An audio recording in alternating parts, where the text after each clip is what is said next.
This is Bill Welge with the Oklahoma Historical Society. I'm interviewing Francis Rosser Brown of 1511 Boston, Muskogee, Oklahoma, 74401, July the 11th, 1987.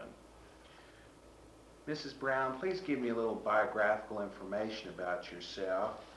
What is your full given name and date of birth and the place and where you were born?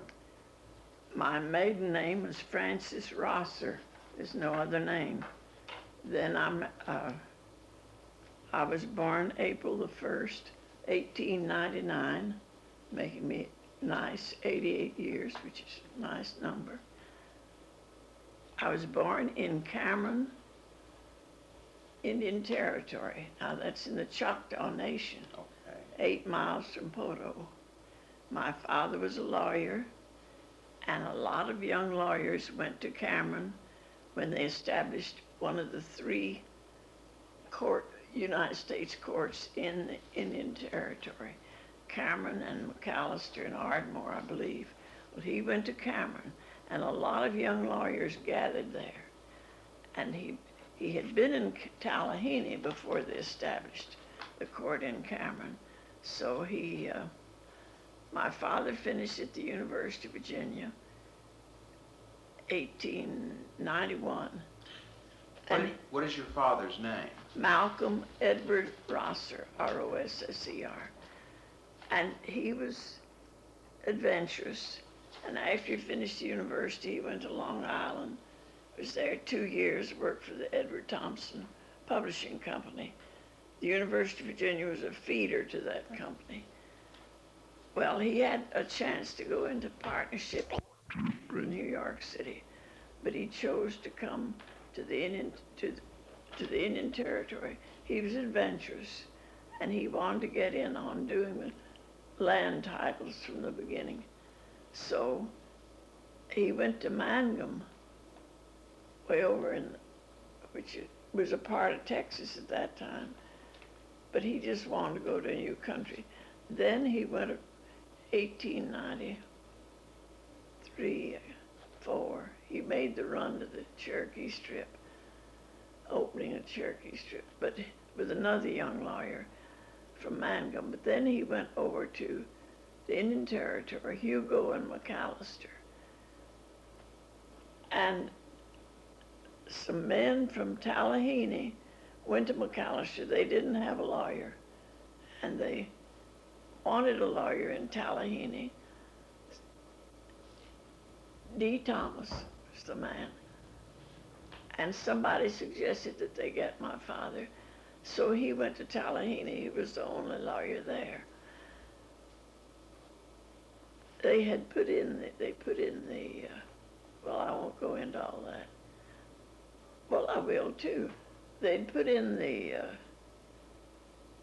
Tallahassee on the Frisco Railroad. My maternal grandfather furnished the timber to build the railroad from Fort Smith to Paris, Texas. And they moved his family. He had furnished timber to the Acadian, lived at Stringtown. Then he moved the family over to Tallahassee because that was a junction on the Frisco Railroad. And my father went there, and my parents met in Tallahassee. When they had this boom in McAllister, my father went to Cameron, and then he married my mother he had known in Tallahassee. And what was her name? Mary Elizabeth Rodgers, R-O-D-G-E-R-S. And they moved into Cameron, and they lived in a hotel because there were no houses there. There was such a boom. And my father at that time was in law partnership with James L. Hale, H-A-L-E. The Hales were, Mr. Hale and then his cousins were prominent lawyers later in Poto and McAllister. They were from Hackett, Arkansas. Well, anyway, here I was, my parents lived in the hotel. here I was coming along with no place to live. And one day a man named Captain Reynolds stopped my father on the street, and he said, I know you need a place to live. He said, last year, the Lunsfords, Mr. Lunsford was a lawyer, lived at my house when their son was born. This little house on my place. Now, Captain Reynolds had a stone, they called it the castle. It's still standing in Cameron. It's the only thing there now, really. But it had a turret in it and built out of native stone, and they called that the castle. On the place, about 30 yards or so off the other way, facing a side road, not facing the house or facing with the house, facing away from the stone castle, was a little house. It was a log house, and it had 2 log cabins built that way, and the dog trot in between the breezeway, and then a lean-to kitchen on the back, 3 rooms. These 2 rooms, though, were very large and had stone chimneys, each one its own fireplace. The house was between these, and then a porch across the whole thing. So that's where I was born. They moved to that house.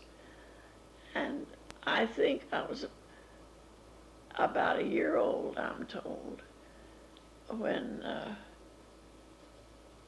they moved the court from Cameron to Poto. And we moved, of course, the whole town moved, practically. For instance, the hotel people, the Howells in Cameron, they moved, and they had the Howell house in Poto.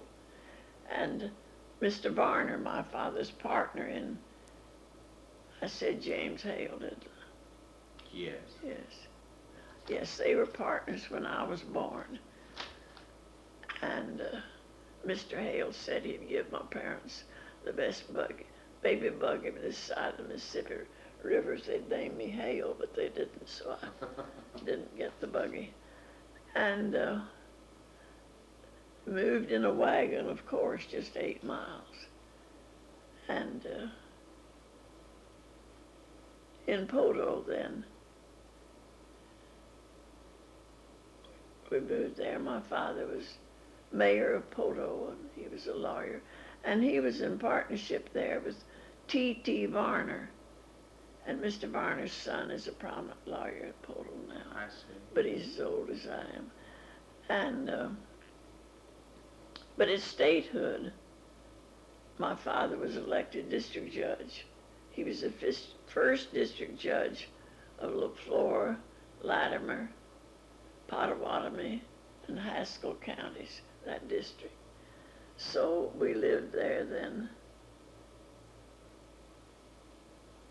He finished a 4-year term.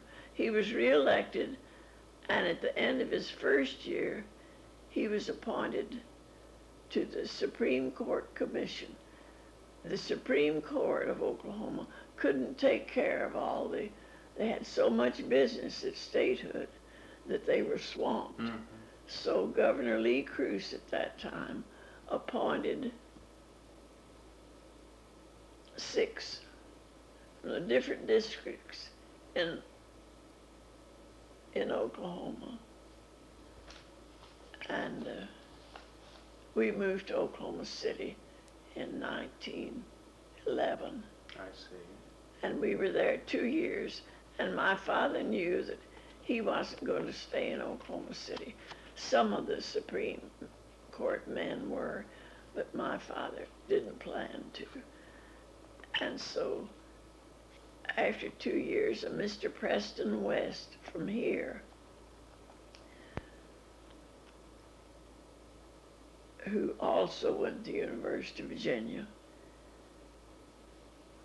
came to Oklahoma City and got my father to come here and take his law practice because Wilson had appointed him Assistant United States Attorney General. Oh, I see. And he had moved to Washington. So my father came here and took Mr. West's office. So you moved to Muskogee in 1913. 1913. I see. About what year do you recall that you first met Grant Foreman? I'm not sure because, of course, my parents knew him. Mm-hmm. And we lived on North 12th Street. You don't know the town, but that's 3 blocks this way and about 5 or 6 blocks the other way. So I didn't come in contact with them. I just knew that they were friends of my father. But we moved to this house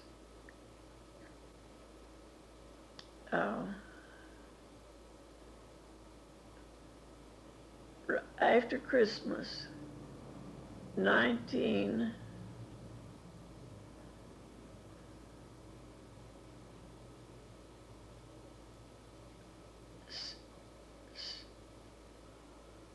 I'm a year older always than whatever the year is.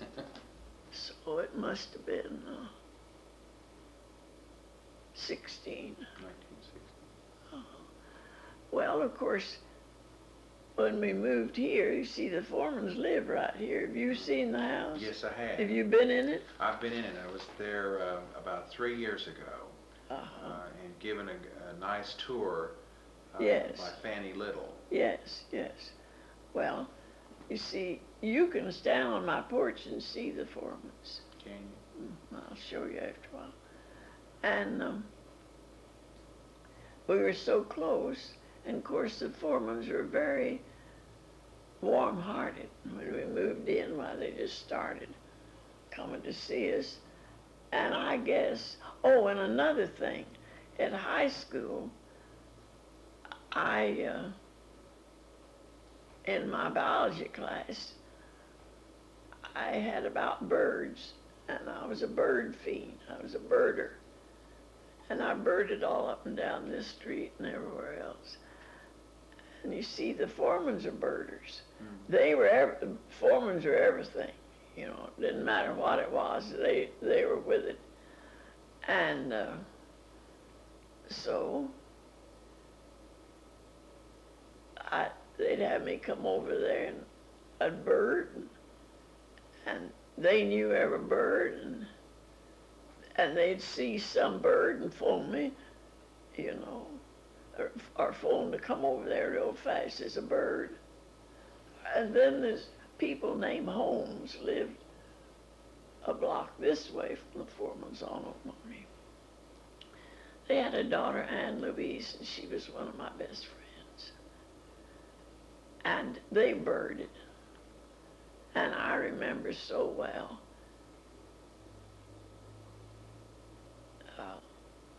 Ms. Holmes phoned me one morning, and when I was washing my hair, and I went with wet hair streaming down over there. I was just a teenager, and I could see Miss Foreman coming down the street. There's a painted bunting over there, you see, and we had to get over there to see it. And then I had well, I won't go into all this. I'm a talker. You'll have to stop me when you don't want to know. Well, now, are you familiar with Rella Looney?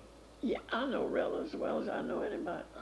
She gave me, told me one time that Dr. Foreman liked to sit out in his backyard with colored pieces of yarn and throw them down for the birds to use in their nests. And I thought that was an interesting little side note about him. I don't know that, but they did. You see, they used that side thing there. What do you call it? That where the wisteria, huh? What do you call that side thing? Every year we have an outdoor dinner over there, you know. My historical society does. We sit outdoors under that trellis, and they had bird nests all over that. Oh, really? Yeah. Was this neighborhood beginning to be built up when you first moved, No, or was it no. fairly, Wasn't anything, there were these 3 houses and nothing below. Potatoes are planted the rest of the way. I've seen all the houses across the street that were in it now. In this block across, there wasn't any place but one little tiny house on the corner. The Foreman barn was in the middle of this block. oh, really? And Presley, have you met Presley? Never met him, no. You want to meet Presley? I've heard a lot about him. I'd like to meet him at some point. Well, you don't know the Foremans if you don't know Presley. You might as well go home. Well, I know that he's been interviewed on several occasions about the Foremans. And, Interviewed. He was there live. As Miss Foreman said, we couldn't have written a word without Presley. How's that? He took care of them. He got up in the morning. If they needed a fire made, he made the fires. You see, they had fire in their grates. And he cooked their breakfast. He did all the housework. He cleaned the house. He fixed their lunch. He went to the door when anybody came, and in the kitchen he had a white coat. He'd never go to the door without the white coat. You know, the Foremans lived elegantly in that little old house. And then he fixed their dinner. Well, how is it that he became associated with the Foremans? When he was about 16 years old, I think. Well, he'll tell you. You want me to phone Presley to come? Well, if that's not inconvenient, it may be that he's, you might go ahead and He's try. my age. He's 88. Okay. He's Fegels or whatever. Bequest. I'm glad you brought your dictionary. His last name's Presley. Thomas Jefferson Presley. And he's Park Creek Indian. I see. And he's a gentleman. And when he was 16, the Foremans had him just taking care of the cow and doing things like that. And then they sent him to school in Tennessee for several years, and he's a dentist. Oh, really? They got him trained as a dentist. And he came back, and in 2-3 years he tried it. But you see, the black people didn't pay, and he couldn't make a living. Mm-hmm. So they had him come back and live with them, and he spent his life. And when they'd go off in the summer, Presley stayed at the house. They never would go off and leave their house. Mm-hmm. How long can you stay? Well, I have a couple of hours if... Well, you're looking at your clock. I wanted to talk faster. Oh, no, I'm not. If you had to go. Here, let me see. Thomas J. Presley. Until he gets here. I take it the Foremans were already married when you first... Oh, yes. They married before my parents married. I see. Because of your father being a lawyer and Dr. Foreman being a lawyer, that's how they became acquainted. Yes. Do you recall who... Well, my mother, you see, Skullyville wasn't as big then as it is now. Mm-hmm. And my mother, of course, knew Miss Foreman in a general way. How close were you to the Foremans? Since your parents knew them, did they take you under their wing, so to speak? Yes, they didn't have any children. And you see, I had a brother and a sister. I'm the oldest. And they just kind of, we were just kind of a part of them, that's all. Was there any particular reason why they didn't have children, or? Yes, Miss Foreman had, there's no use going into that, but she couldn't have children. I see. Do you recall what year Dr. Foreman gave up his law practice? Not exactly. It's written down somewhere. Have you read Angie DeBoe's little booklet about Mrs. Foreman. Not on about Mrs. Foreman, no. Well, listen, it's the best thing that's ever been done. Oh, really? It's right over here. Okay. It's a little tiny thing, but Angie DeBoe really got Mrs. Foreman. Well, when I go to write on Dr. Foreman, naturally you couldn't do it without talking about Mrs. Foreman because they were inseparable. If I weren't so old, I'd get the book and read it to you. You get it. It's this. Do you recall if he ever mentioned his work as a field clerk for the Dawes Commission?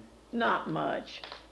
Just in the, that would just come up in a conversation. Of course, I knew Mr. Bixby, who was, you see, enough of them still lived here that it was just a part of our lives. Mm-hmm. Yes. Is this the senior or junior? Bixby's? The Bixby's, yeah. I knew the senior Bixby. Did senior? All right. Yes, he was, yes. I knew the junior and I know the third now. Oh, really? And I've seen the fourth, yes. He had a very unusual signature, Tams Bixby. Tams Bixby. This is how I knew Tams Bixby, the senior.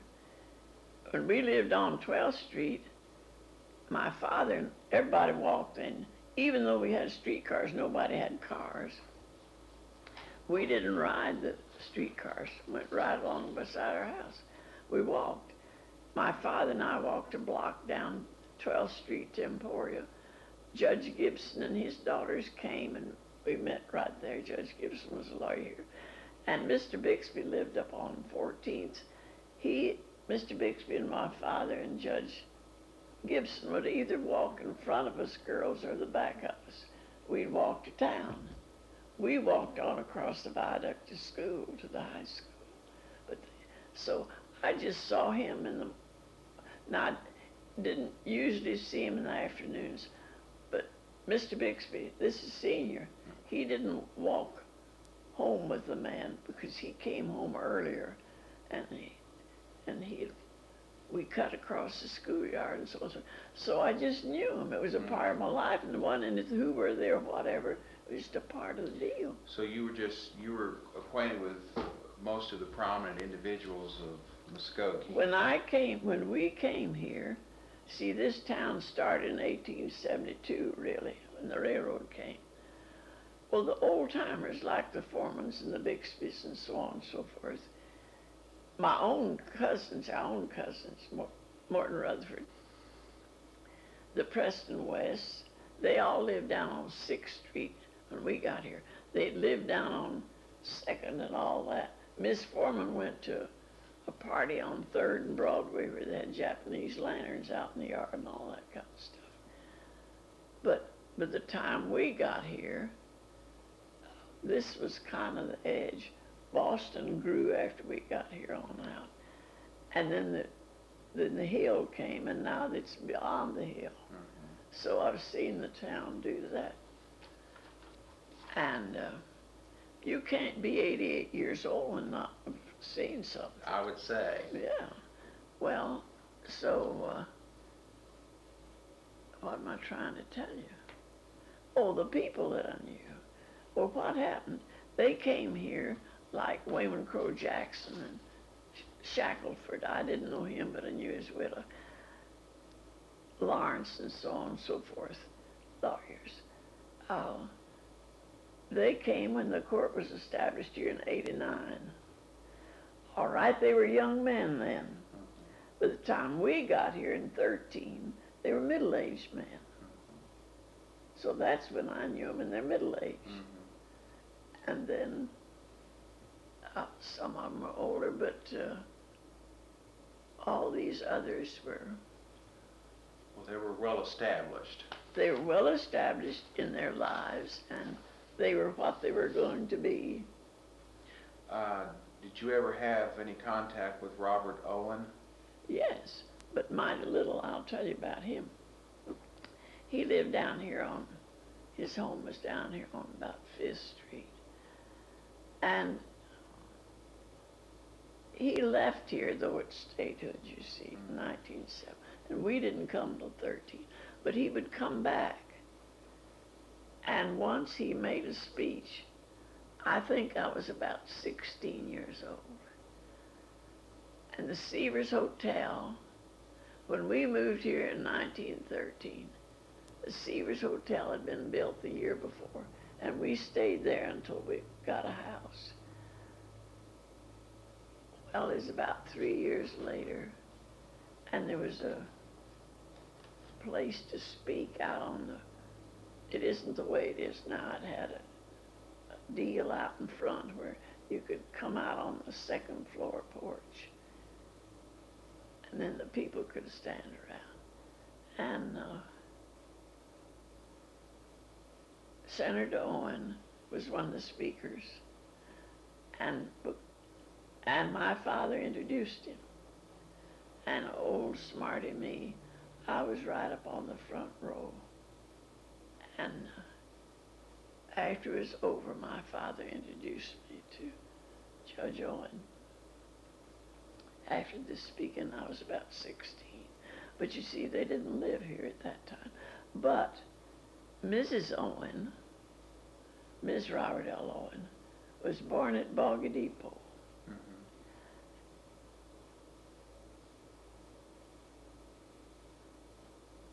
During the Civil War, she was a baby.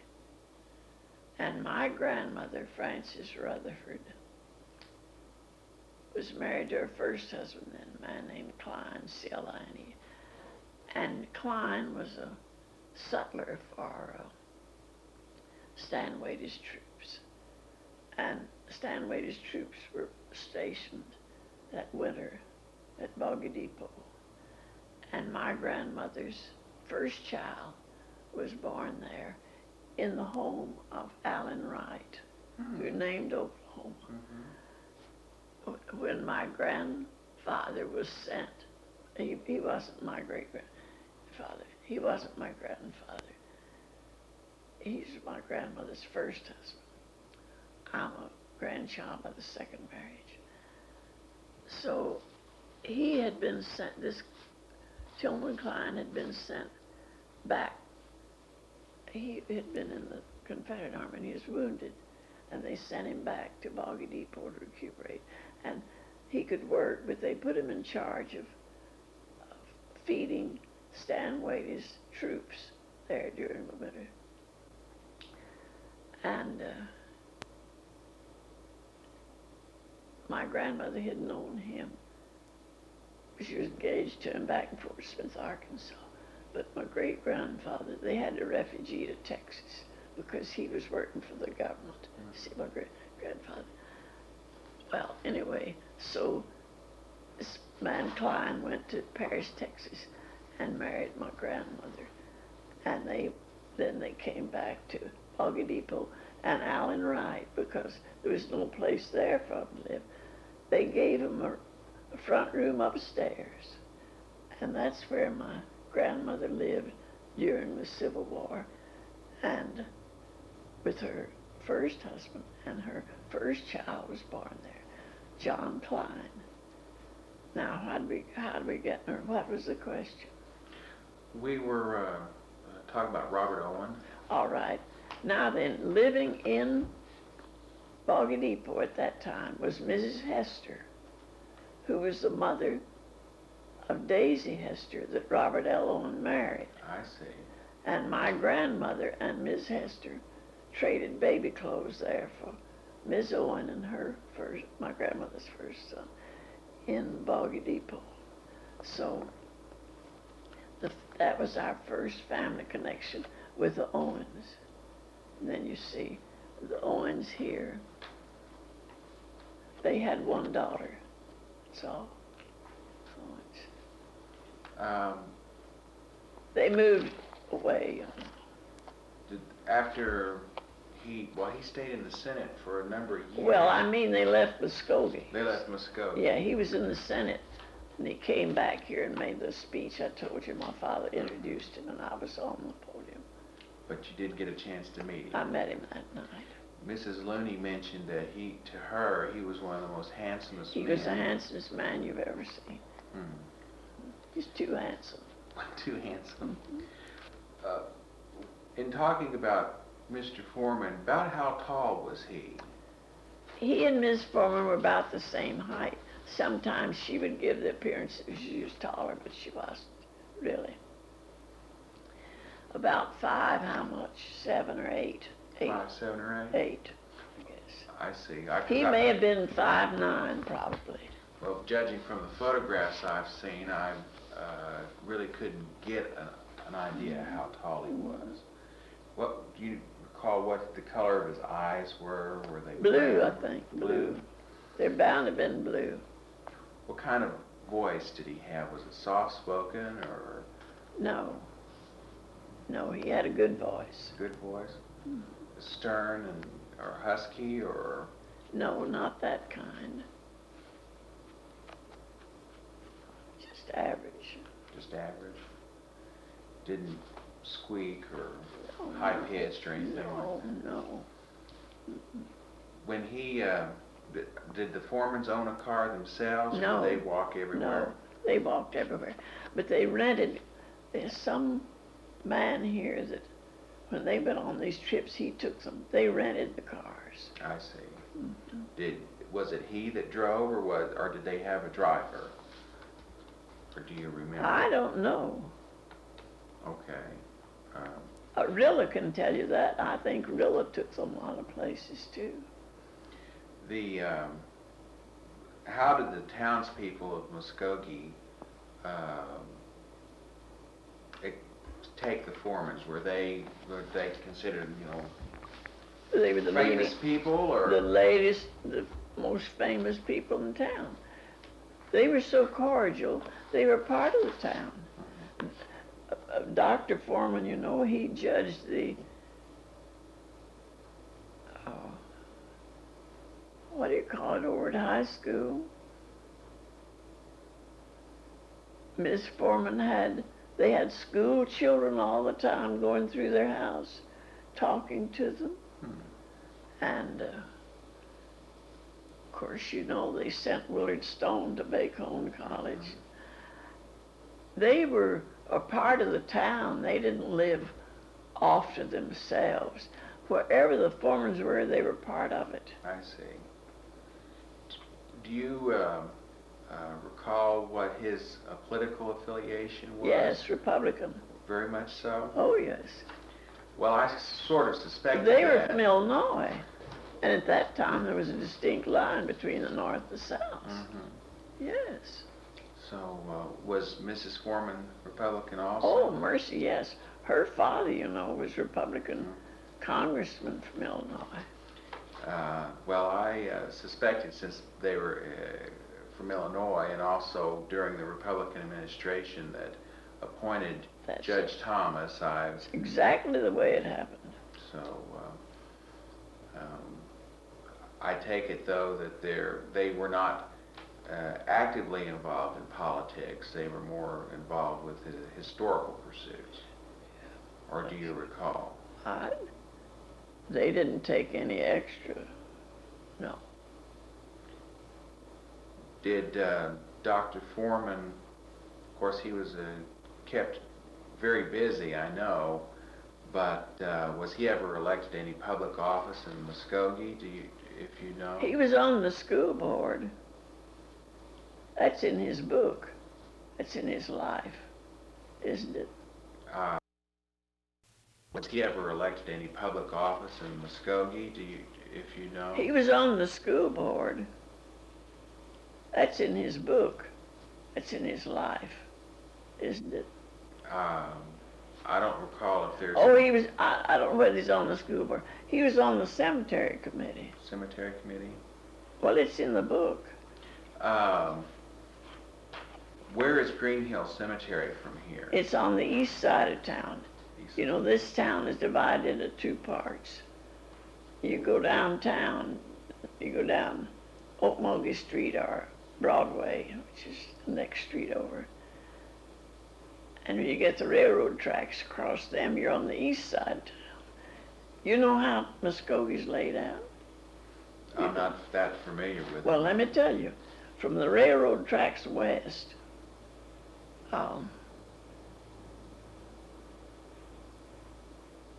they're numbered 1, 2, 3, 4, 5, 6. And then on the east side, they're lettered A, B, C, D, E, F, G. I see. And so, on the east side of town, would you drive down Okmulgee Avenue to get to the cemetery? You could go down Okmulgee. Because that's where I understand the Foremans are buried. Yes. I'm trying to think of the easiest way for you to get there.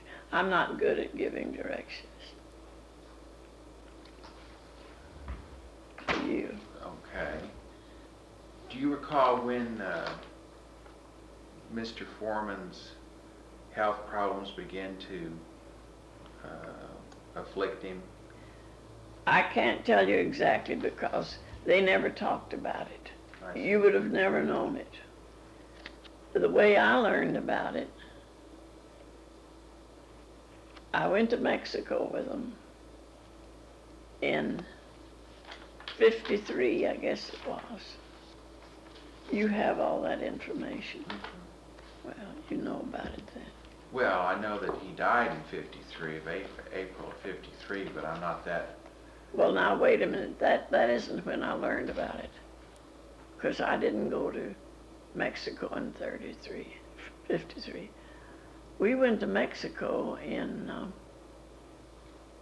'43. 43? 10 years before that. And he had a spell there in Mexico. Do I tell about it? Go right ahead. Have I told about it? Not yet, no. In this? Do you have what I've done before? No, these are just questions that I made up to ask you. Well, I was in Mexico with them, and one day we went from Mexico City to Morelia, which is a nice drive, only 100 or 2 miles. Was it in Morelia? And he couldn't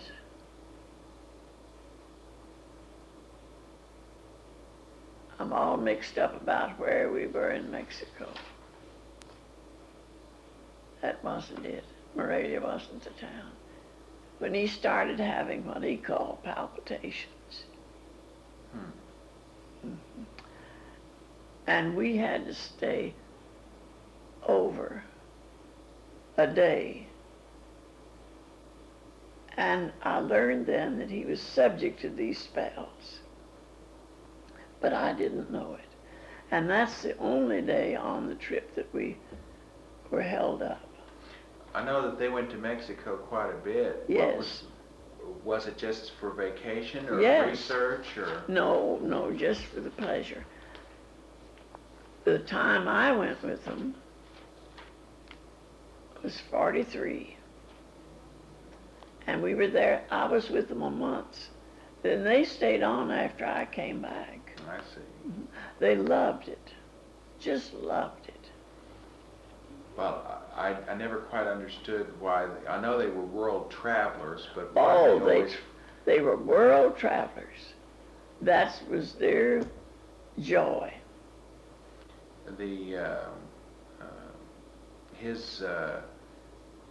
Was there any particular reason for why singling out Mexico as opposed to any other No, country? they loved it. Just loved it. Yes, and it was so near and so pleasant. Just great. Well, towards the end of his life, wasn't he more or less bedfast? Yes. Was it heart condition? You see, that time he had palpitation 10 years before he died in Mexico was his heart. Mm-hmm. About how long of a time period would you say he was bedfast before he died? I don't know, Rilla can tell you that. Not too long. Not too long. I saw him once after he was bedfast. He had on his robe, he's on top of the bed with a They were great on throws, you know. They had, I wish I had gone through with you when you went through the house because I could tell you where they got everything. But you see, not much is left in the house. The niece took all the nice things. The niece? And I don't blame her a bit. For instance, a pair of vases, they reached the floor about this high on each side of the fireplace in the library. They came from Napoleon's family. They had, just great things. And they were very generous people. And you talked about if Miss Foreman was part of the town. In the morning before she'd start writing, these hot summer mornings, about 9 o'clock you'd see Miss, she always carried an umbrella. Parasol. She had them from all over the world. And you'd see her coming, you knew. She had all these flowers in the yard. And she made every neighbor's house. She'd come to our house. She'd go to the Bretts. She went on down to Miss Rice's, so on and so forth. She made the neighborhood with flowers.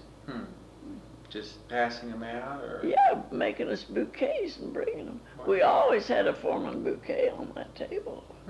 And this was every day? Not every day, but several times a week. And she had a lot of, we call them long dresses, and they're cotton and thin and cool, you see.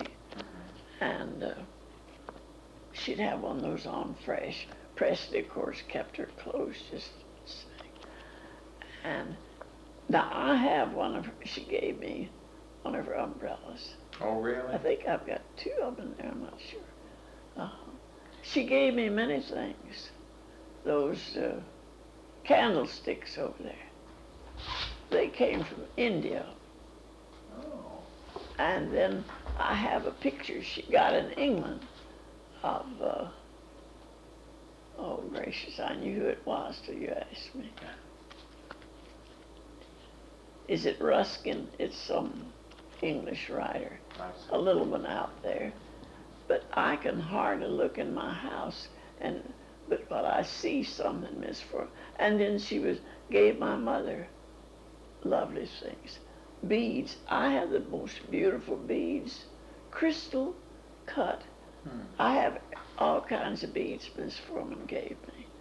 And she didn't only give to me, there were other people. Marie Wadley and Sally King. You know, Miss Foreman went to Monticello College in Illinois. And Sally King's mother went there. And Miss Foreman had about a half a dozen proteges that and I have upstairs, if you want to see it, it's up in my cedar chest. I can't go upstairs. You'd have to go get it. Raw silk coat that she got in Egypt. And it has embroidered about this deep around it, mostly in red, and has little mirrors in it, just as these pillows have mirrors. Now, my sister, Miss Foreman didn't give me these pillows. My sister got them in India, but it's that kind of deal. I see. And then she gave me a purse to carry with it. She gave me 2 beautiful lace necklaces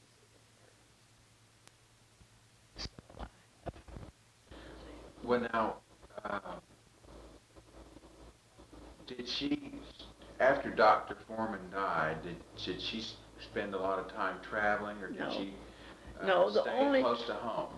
The only trip she made after that I can remember, she and Little Riddle, did Rella tell you? They went to Mexico. Yeah, I knew that they'd gone to Mexico. But you see, it wasn't this is between you and me. The trip was not a success. She missed Dr. Foreman so. I'm sure she did. Yes. You see, he was her inspiration. She didn't need much inspiration. She was a self-starter. How did they meet? Did they meet after Dr. Foreman came to Muskogee? Yes. Yes. You see, her father was federal judge, and he practiced under her father. Well, I was often curious how they came to be matched as far as. Well, it was a logical thing. How long were they married before he died? Do you know? Well, when did he die? 53. 53. Well, they married in the 90s, 18 and 90 something. I see. So they were married over 50 years. Oh, yes. And what did Mrs. Foreman do to occupy her time after his death? What did she do? My goodness alive. You'll have to ask Presty that when he comes. She kept on writing, you know. Mm-hmm. She'd ever quit. And she just had projects all the time. And her home and her flowers and her friends. She was a doer. What kind of civic organizations did both of them belong to? I know she was involved with the Red Cross, especially during the First War. During the World War, she was head of it. And Dr. Foreman, he put all his time on it too, you know. They went to town at 8 o'clock in the morning and stayed till 6. Just if they were going to an office. And he gave up his writing. They devoted themselves entirely to their country. To them, that was like going to war. And so, did she remain active with the Red Cross? I don't know how active she remained. I don't know that much. I didn't pay that attention. It was just a normal friendship, that's all. I see. It was closer than most. My father was Paul Barrett, Dr. Foreman's funeral. I see. My brother, Mrs. Foreman's. I take it then at his funeral. I don't know whether my father was at Dr. Foreman's. I know my brother was at Miss Foreman's. Okay. I take it when he died, they were probably an outpouring of friends and they attended the funeral.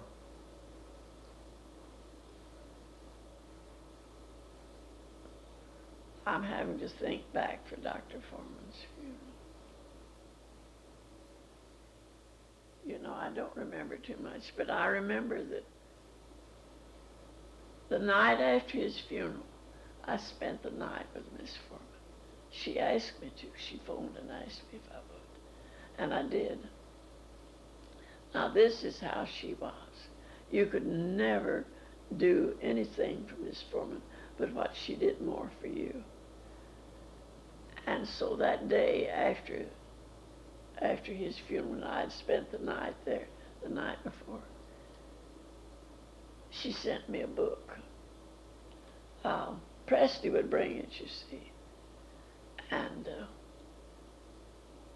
I have it in there now. It was Alex Posey's poems. Oh, really? And that was a rare book then. You see, it hadn't been redone. Mm-hmm. And she tore out the page that was described to her and described it to me, just for staying that night after his death. Well, that's...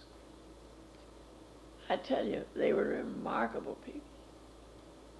Remarkable people. What kind of a personality was Mrs. Foreman? Was she?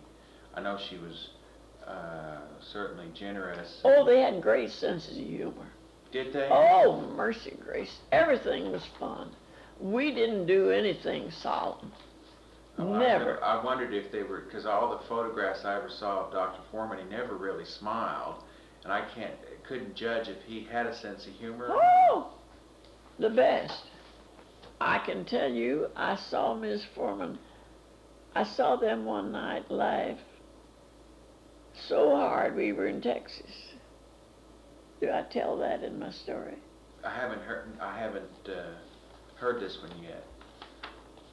Isn't it on the tape? Not on If you this- got that tape they made that. Well, I haven't heard that one, but I don't know if that. Well, if you you've see told- what soured me on all this. A man came over here from Tulsa. And he told me it was just for him. And I just talked freely to him. And since then, he's been playing it all over everywhere. And it makes me so mad. Because he wasn't honest. He was not honest. Well, you see, before I would get your permission. And the humorous aspect, you know, because like I said. Okay, you turn it on. You can turn this on. You got it on? Yeah.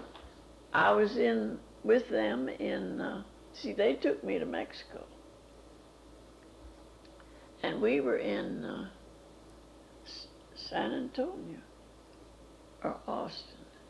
We were in Austin. And we were having dinner with, who's that writer down there? Dobie, J. Frank Dobie, and Miss Dobie. And he told a story, and you know, I didn't get it all. I was at the table, and I didn't pay attention. He just told one story after another. Miss Foreman got tickled. She got so tickled she cried. She just, and Dr. Foreman, he didn't show it as much, but he was just as tickled.